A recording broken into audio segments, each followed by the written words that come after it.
Avez-vous déjà été dans une situation où vous aviez l'impression de passer au second plan dans la vie de quelqu'un? Ce sentiment peut être extrêmement désagréable, surtout lorsque vous réalisez que la dévalorisation provient de personnes que vous considérez proches, telles que des amis, de la famille ou des partenaires. Cette sensation d'être négligé peut survenir pour diverses raisons, et la réalité est que nous nous demandons souvent ce que nous avons fait de mal ou ce qui nous manque pour ne pas être une priorité. Et si je vous disais qu'il est possible de changer cette réalité? Il existe des méthodes et des stratégies éprouvées qui peuvent vous rendre prioritaire dans la vie de ceux que vous aimez. La clé est de comprendre la nature des relations humaines et d'ajuster la manière dont nous interagissons.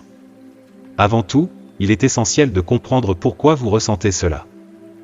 Souvent, nous sommes considérés comme acquis par ceux qui nous entourent, surtout s'ils pensent que nous serons toujours là, peu importe comment ils nous traitent. Dans d'autres cas, ils peuvent ne pas réaliser la valeur que nous apportons à leur vie. C'est difficile à admettre, mais il est crucial de comprendre ces sentiments pour changer notre approche. Je propose quelques étapes pour transformer cette situation. Avant de continuer, je tiens à recommander le livre électronique « Le manuel de la mentalité stoïque », Contrôlez vos émotions, résolvez les déficits et atteignez la connaissance de soi à ceux qui souhaitent approfondir ce sujet. Il complète ce dont nous parlons ici. Le lien se trouve dans le premier commentaire épinglé de la vidéo. Bonne lecture et continuez votre voyage de découverte de soi. 1. Réduire l'initiative pour améliorer les relations. Dans la danse complexe des relations, que ce soit dans l'amitié, la romance ou le domaine professionnel, le besoin fondamental de se sentir valorisé et apprécié ne peut être surestimé. Une mesure perspicace pour évaluer la santé de toute relation réside dans la compréhension de l'équilibre de l'initiative partagée entre les parties concernées. Lorsque cet équilibre délicat est perturbé, en particulier si vous vous retrouvez systématiquement dans le rôle de l'initiateur principal, cela introduit une perception faussée de votre disponibilité. Cette proactivité continue, bien que découlant d'intentions sincères, peut involontairement diminuer la valeur perçue de la relation. En essence, le déséquilibre peut favoriser un environnement où vos efforts, aussi sincères soient-ils, peuvent être tenus pour acquis, conduisant à une dévalorisation subtile de la connexion. Pour approfondir cette notion, il est crucial de reconnaître que les relations sont des écosystèmes complexes qui prospèrent grâce à la réciprocité et aux efforts mutuels. Imaginez une balançoire, l'équilibre est maintenu lorsque les deux extrémités supportent une part équitable du poids. Si un côté porte constamment le fardeau, non seulement cela déforme la perception de la relation, mais cela peut également créer un sentiment de complaisance chez l'autre. Cette personne peut finir par s'attendre à votre disponibilité constante, rendant vos contributions ordinaires et, ironiquement, sous-évaluées. Pour remédier à cela, la réduction stratégique de l'initiative devient un outil puissant. Elle implique une recalibration réfléchie de votre rôle dans l'initiation des conversations, la proposition de plans ou la prise de l'initiative dans divers aspects de la relation. Ce recul délibéré sert un double objectif. Premièrement, il vous permet d'observer comment l'autre partie réagit à ce changement, fournissant des informations précieuses sur la profondeur de son investissement dans la relation. Deuxièmement, cela crée un espace, un vide, invitant l'autre personne à avancer et à réciproquer, réalisant éventuellement l'importance de votre présence. Considérez cela comme s'occuper d'une plante délicate. L'arroser trop fréquemment peut sembler être un geste attentionné, mais en réalité, cela peut noyer les racines. Permettre un assèchement occasionnel favorise non seulement l'autosuffisance, mais crée également un environnement où l'autre personne peut reconnaître activement et valoriser vos contributions. En essence, l'art de réduire l'initiative ne consiste pas à se retirer ou à jouer à des jeux, c'est une pause stratégique visant à favoriser une dynamique plus saine et plus équilibrée. C'est une reconnaissance que les relations prospèrent lorsque les deux parties contribuent activement, rendant la connexion plus riche et plus significative. Cette calibration est une invitation pour l'autre personne à prendre un rôle plus proactif, renforçant finalement la valeur et l'importance de la relation. 2. Valoriser le pouvoir de l'absence. Dans la toile complexe des connexions humaines, l'idée que l'absence rend le cœur plus tendre prend une place centrale. Contrairement à nos inclinations intuitives, le retrait stratégique et une réduction de la fréquence de vos initiatives peuvent servir d'outils de communication puissants et nuancés au sein des relations. Cette approche implique un pas en arrière délibéré, permettant un espace de respiration métaphorique, et a le potentiel d'engendrer des réactions profondes de la part de l'autre personne. Considérez, un instant, la dynamique de l'anticipation. Le frisson de l'inconnu, le désir de la présence de quelqu'un, ces émotions trouvent souvent leurs racines dans les moments d'absence. Lorsqu'une personne est constamment disponible, toujours l'initiateur est apparemment omniprésente, il y a un risque que la nouveauté de sa présence s'estompe. Ce n'est pas que vos contributions passent inaperçues, plutôt, elles peuvent devenir tellement ancrées dans la routine que leur caractère spécial s'estompe en arrière-plan. L'absence stratégique agit alors comme un catalyseur pour une recalibration des perceptions. En réduisant délibérément la fréquence de vos initiatives, vous créez un vide, un espace que l'autre personne est invitée à remarquer. Cette pause les incite à réfléchir sur le rôle que vous jouez dans leur vie, mettant en avant l'importance de votre absence. La reconnaissance de cette absence peut agir comme un moment crucial, suscitant une nouvelle appréciation pour les qualités uniques que vous apportez à la relation. Cette approche ne consiste pas à jouer la carte de l'indifférence ou à créer une distance inutile. Il s'agit d'une stratégie réfléchie visant à injecter un sentiment de mystère et de valeur dans les dynamiques. Elle invite l'autre personne à vivre un moment de désir, une prise de conscience du vide laissé par votre présence réduite, et peut conduire à une reconnaissance plus profonde de l'importance de vos contributions. En essence, valoriser le pouvoir de l'absence est une reconnaissance que le flux et le reflux de la présence et de la non-présence sont essentiels à la danse de la connexion humaine. C'est la reconnaissance que les espaces entre les moments peuvent être aussi impactants que les moments eux-mêmes. En permettant ces espaces, vous créez non seulement de la place pour que l'autre personne ressente le manque de votre influence, mais vous cultivez également un environnement où votre présence est chérie et vos efforts sont vus à travers le prisme d'une nouvelle appréciation. 3. Autopréservation.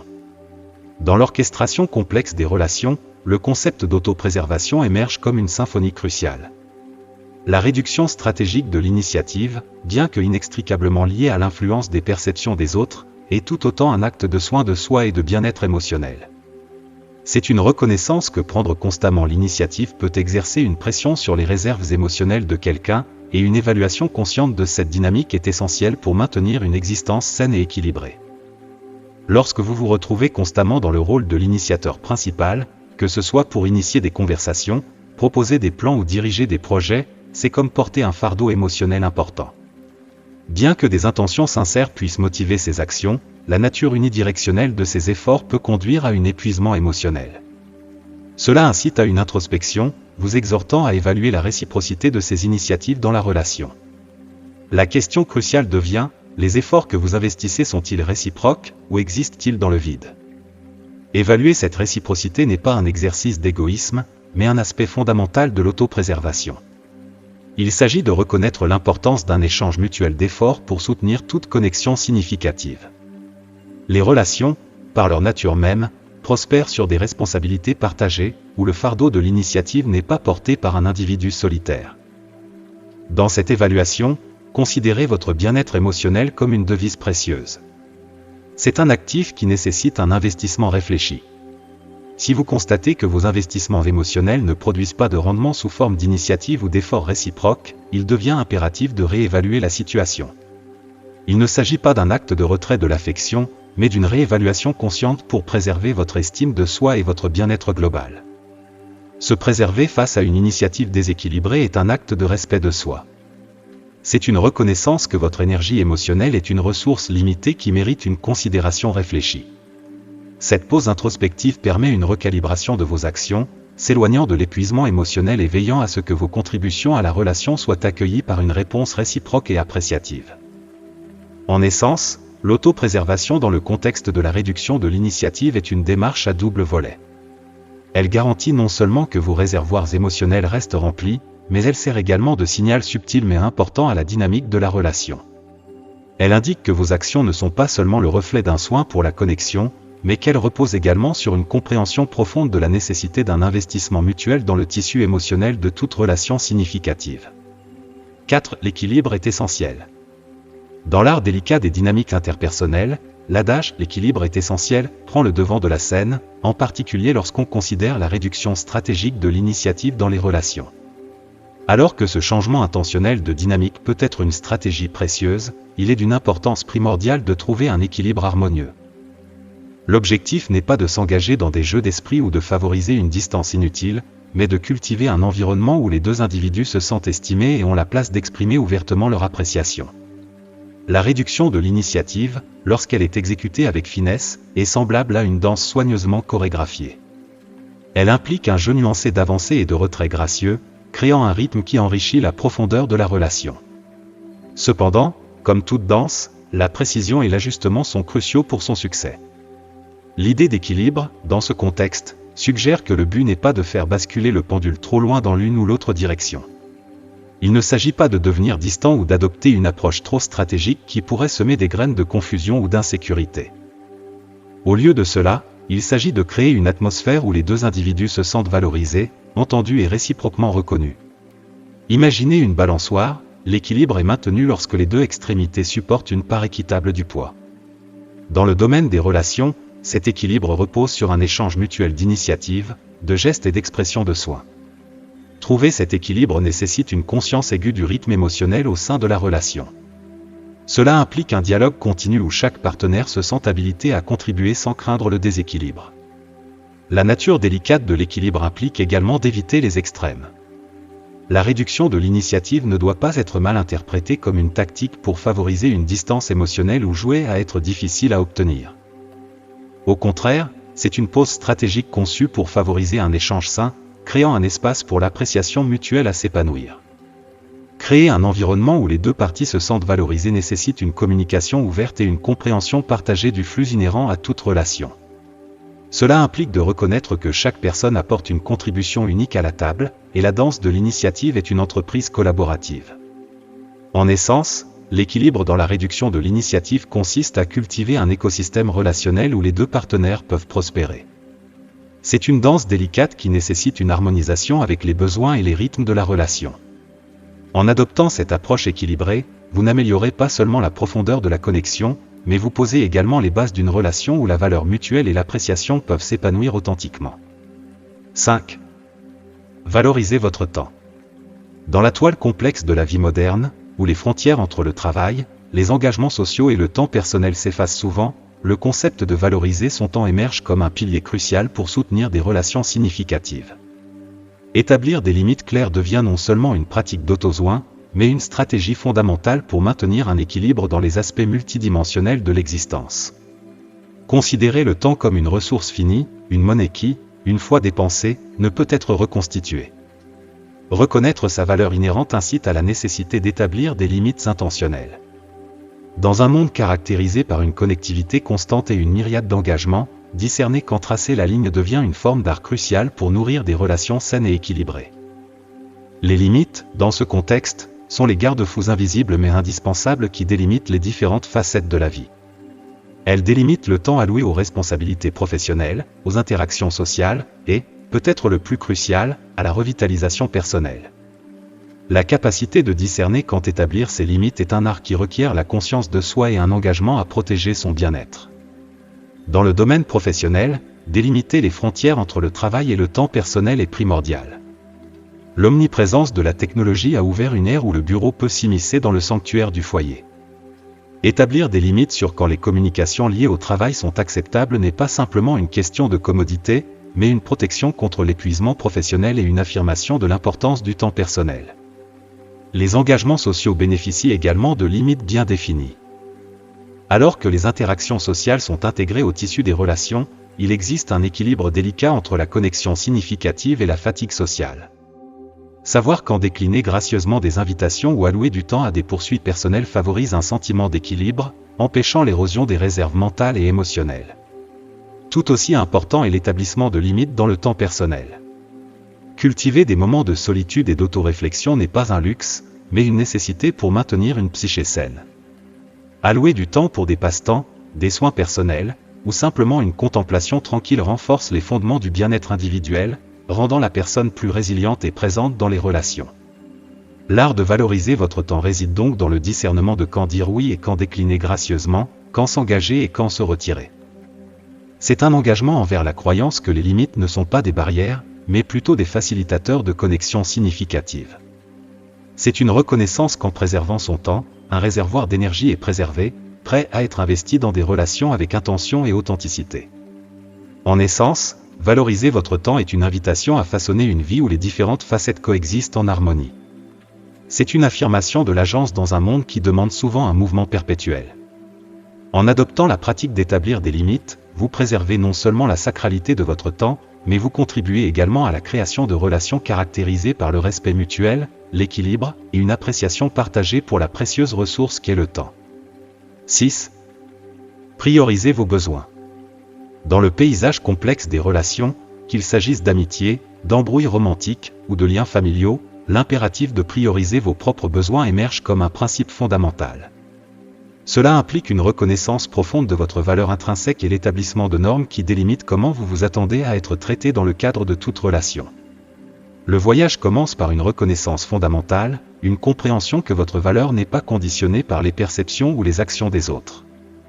Dans les amitiés, les partenariats romantiques et les liens familiaux, il est essentiel de reconnaître que vous apportez des qualités, des perspectives et des contributions uniques à la table. Cette reconnaissance n'est pas enracinée dans l'arrogance, mais dans un profond respect de soi qui forme le socle des relations saines. Établir des normes pour la façon dont vous vous attendez à être traité devient une extension naturelle de cette prise de conscience de soi. Cela implique l'articulation de limites qui délimitent l'acceptable de l'inacceptable. Si, avec le temps, vous constatez que quelqu'un diminue constamment votre sentiment d'importance ou néglige les biens précieux que sont votre temps et vos émotions, c'est un signal à prendre en compte. La reconnaissance de ces schémas n'est pas un appel à la confrontation, mais une invitation à l'introspection. Cela incite à une évaluation ferme de vos propres besoins, désirs et attentes au sein de la relation. Ce processus n'est pas simplement un exercice d'auto-préservation, mais une affirmation de l'agence, une affirmation que vous avez un mot à dire dans les dynamiques qui façonnent vos connexions. La fermeté dans vos décisions devient la conséquence naturelle de cette introspection. Si quelqu'un ne parvient pas régulièrement à répondre à vos normes de respect mutuel, de considération et de reconnaissance, cela nécessite une réévaluation de la relation. Ce n'est pas une déclaration de guerre, mais une réponse mesurée, une indication claire que vous avez défini des limites et des attentes. En signalant vos normes et limites, vous envoyez un message puissant à ceux qui vous entourent. Cela communique que vous êtes un individu de substance, digne de respect, de compréhension et de réciprocité. Ce signalement n'est pas un acte d'isolement, mais plutôt une invitation, un appel à engager une relation fondée sur une appréciation mutuelle et une considération réciproque. L'importance de prioriser vos besoins est soulignée par son rôle dans le développement de relations de substance et d'authenticité. En reconnaissant votre propre valeur et en établissant des normes, vous contribuez à la création d'un environnement où les individus ne sont pas simplement vus, mais célébrés pour leur unicité.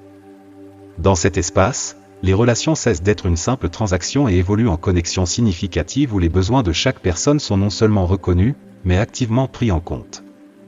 En essence, prioriser vos besoins est un acte d'autopromotion, une proclamation que votre présence dans toute relation est significative, et que vos attentes sont valides.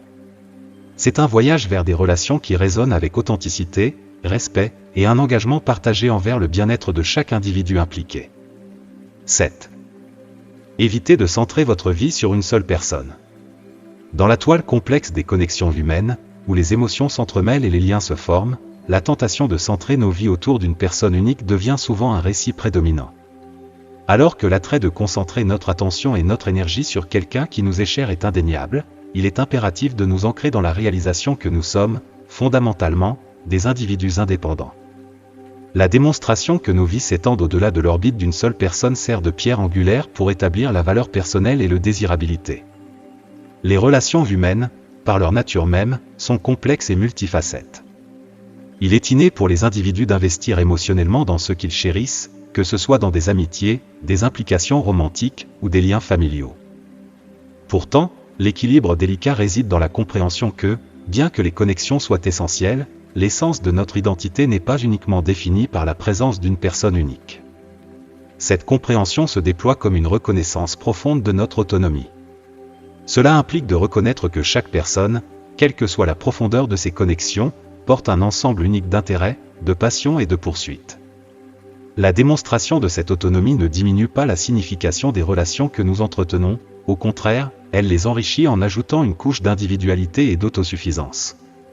La valeur d'éviter de centrer sa vie autour d'une seule personne réside dans le message subtil mais puissant qu'elle transmet. Elle signale que bien que la relation soit chère, elle n'est pas l'unique axe autour duquel notre monde tourne. Cette démonstration d'indépendance favorise une atmosphère d'autosuffisance, rendant un individu non seulement plus précieux en soi, mais aussi plus désirable aux yeux des autres. Considérez cela comme une mosaïque, où chaque pièce contribue à la beauté globale de la composition. En évitant de concentrer sa vie autour d'une seule personne, on devient semblable à une mosaïque vibrante, composée d'éléments divers qui contribuent à une existence riche et multifacette. Cette richesse devient intrinsèquement attirante, attirant les autres non seulement vers la personne, mais vers le kaléidoscope d'expériences, de passions et de perspectives qui composent leur vie. De plus, cette pratique sert de mesure de protection pour le bien-être. Alors que les relations apportent joie et épanouissement, maintenir un sentiment d'individualité agit comme une barrière contre les écueils potentiels de la dépendance et de la surreliance. Elle renforce la résilience émotionnelle et garantit que la croissance personnelle continue de se déployer indépendamment de la dynamique au sein d'une relation spécifique. En essence, l'évitement de centrer sa vie sur une seule personne est une proclamation de soi-même, une affirmation que notre existence est une tapisserie tissée avec divers fils d'intérêts personnels, de buts et de relations. En incarnant cette philosophie, nous améliorons non seulement notre valeur intrinsèque, mais nous contribuons également à la création de relations qui s'épanouissent dans un environnement de respect mutuel, d'appréciation et de célébration de l'individualité. 8. Cultiver l'appréciation à travers la peur de manquer. Dans la toile complexe des relations, un puissant motivateur émerge, la peur de manquer, FOMO. Cette force captivante peut être exploitée comme un catalyseur pour cultiver l'appréciation, non seulement au sein des relations, mais aussi pour soi-même. La clé réside dans la prise de conscience intentionnelle de soi, la poursuite d'activités propices à la joie et le développement de l'indépendance émotionnelle. Une personne émotionnellement autonome rayonne de force, de confiance et d'une aura irrésistiblement attractive. La peur de manquer, souvent associée à l'anticipation de la perte, peut être transformée en une force motrice pour la croissance personnelle et l'enrichissement des relations. Cette transformation commence par la prise de conscience de soi, une compréhension profonde de ses désirs, aspirations et des activités qui procurent une joie véritable. En investissant dans cette conscience de soi, les individus s'alignent non seulement avec leur moi authentique, mais ils jettent aussi les bases d'une vie débordante d'épanouissement et de contentement. S'engager dans des activités qui suscitent la joie, la passion et un sentiment de dessein devient la toile sur laquelle l'appréciation est peinte. Ces poursuites, qu'il s'agisse de loisirs personnels, d'entreprises professionnelles ou de rituels d'autosoin, contribuent à l'identité multiforme d'un individu. À mesure que la peur de manquer ces expériences enrichissantes grandit, l'appréciation pour la vie que l'on a façonnée croît également. De manière cruciale, la culture de l'indépendance émotionnelle émerge comme une pièce maîtresse dans ce parcours transformateur. Une personne émotionnellement autonome se présente comme un pilier de force, dégageant confiance et résilience. Cette autosuffisance est intrinsèquement attrayante, car elle signale que le bien-être de chacun ne dépend pas de facteurs externes ou de la dynamique d'une relation particulière. L'attrait de cultiver l'appréciation à travers la peur de manquer réside dans la nature paradoxale de cette poursuite. À mesure que les individus deviennent plus émotionnellement indépendants et investissent dans des activités qui les épanouissent véritablement, la peur de manquer la richesse de leur propre vie devient palpable. Cette peur, loin d'être paralysante, devient une force motrice, un rappel de savourer chaque moment, d'apprécier le présent et de continuer à nourrir la croissance personnelle. De plus, une personne émotionnellement autonome dégage une aura de confiance qui attire naturellement les autres vers elle. Le magnétisme réside dans la reconnaissance que cette personne ne cherche pas de validation ou d'épanouissement auprès de sources externes. Au contraire, elle porte en elle-même une source de contentement, faisant d'elle une source d'inspiration et de connexion authentique. En essence, la culture de l'appréciation à travers la peur de manquer est une invitation à vivre une vie qui n'est pas définie par des validations externes ou des anxiétés. C'est un parcours transformateur qui implique de s'aligner sur son moi authentique, d'investir dans des activités induisant la joie et de devenir un phare d'indépendance émotionnelle. À travers ce processus, les relations ne deviennent pas seulement une source de compagnie, mais une célébration d'expériences partagées et de gestes authentiques. 9. Faites preuve d'autonomie dans vos décisions. Dans la danse complexe des relations, l'acte de démontrer de l'autonomie, même lorsque cela peut sembler contre-intuitif, devient un signal puissant de sa disposition à s'apprécier soi-même. Ce choix stratégique, semblable à une performance soigneusement chorégraphiée, communique une profonde prise de conscience de soi et prépare le terrain pour être perçu comme un trésor. Le principe sous-jacent est d'inviter les autres à investir en vous, favorisant des liens qui vont au-delà des interactions superficielles et s'étendent à des expériences partagées et à des gestes authentiques. L'autonomie dans la prise de décision sert de toile sur laquelle le portrait de l'auto-appréciation est peint. Cela implique de faire des choix qui s'alignent sur les valeurs personnelles, les aspirations et les désirs. Ce processus délibéré de prise de décision n'est pas une déclaration d'indépendance pour créer une distance, mais une assertion nuancée selon laquelle l'individu reconnaît et chérit son identité unique. Dans le royaume paradoxal des liens humains, montrer de l'autonomie devient une invitation. Cela signale aux autres que bien que la compagnie soit appréciée, elle n'est pas une dépendance. Cette déclaration subtile mais puissante établit une base pour des relations construites sur le respect mutuel, la compréhension et la liberté pour chaque individu d'évoluer de manière indépendante. La clé réside dans le fait de laisser aux gens l'espace pour investir en vous. Cet investissement va au-delà des contributions matérielles ou tangibles, il s'étend au coin du temps, des expériences partagées et de l'échange authentique de gestes et de faveurs. En faisant preuve d'autonomie, vous créez un environnement où les autres sont encouragés à contribuer à votre vie, non pas par obligation, mais comme une expression sincère de connexion. Cet investissement multifacette peut prendre différentes formes, depuis l'acte simple mais profond de passer du temps de qualité ensemble jusqu'à l'échange de petits services reflétant le soin et la considération. L'autonomie dans la prise de décision devient le catalyseur d'une danse réciproque, où chaque partenaire contribue à la relation, favorisant un sentiment de responsabilité partagée et d'appréciation. De plus, la démonstration de l'autonomie porte en elle une attractivité inhérente. Elle représente un individu sûr de son identité, capable de prendre des décisions conformes à ses valeurs et ouvert aux richesses que les relations peuvent apporter. Cette séduction transcende le superficiel et résonne à un niveau plus profond, attirant les autres vers la personne authentique qui se tient devant eux. En somme, montrer de l'autonomie dans vos décisions est une déclaration de votre valeur personnelle. C'est une affirmation selon laquelle vous n'êtes pas simplement un participant passif dans la toile des relations, mais un conservateur actif de votre propre récit. En permettant aux autres d'investir en vous, vous créez un paysage relationnel où les trésors d'expériences partagées, de gestes et de connexions peuvent s'épanouir, enrichissant le tissu de relations significatives et authentiques. N'oubliez pas, se prioriser dans les relations n'est pas un acte d'égoïsme, mais plutôt une démonstration de respect de soi. Il s'agit de fixer des normes pour la manière dont vous souhaitez être traité et de créer un environnement où votre valeur est reconnue, appréciée et priorisée. Entourez-vous de personnes qui représentent cette reconnaissance, s'alignant sur une éthique partagée de respect mutuel. En cultivant des relations qui vous priorisent, vous augmentez non seulement la probabilité d'être traité comme une priorité, mais vous établissez également une norme pour l'estime de soi et le respect de soi. Cette norme devient un principe directeur, façonnant les contours des interactions et des relations. C'est une reconnaissance que vos besoins et votre bien-être sont des composants intégraux de l'équation relationnelle. La priorisation de vos besoins est un engagement continu envers l'amélioration de soi et la croissance personnelle.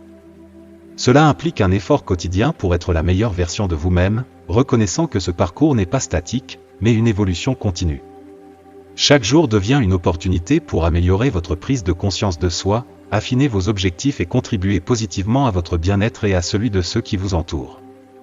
Si vous avez trouvé ce contenu précieux, envisagez de soutenir notre travail en aimant, partageant ou vous abonnant. Ce voyage est collectif, et en partageant ces idées, nous contribuons à une communauté qui valorise l'amélioration de soi et la culture de relations saines. Ensemble, nous pouvons naviguer dans les complexités des liens humains, apprendre les uns des autres et grandir individuellement et collectivement. Jusqu'à la prochaine fois, n'oubliez pas de toujours vous efforcer d'être la meilleure version de vous-même. C'est non seulement une démarche personnelle, mais aussi une aspiration partagée qui a le potentiel d'élever et d'inspirer ceux qui gravitent autour de vous.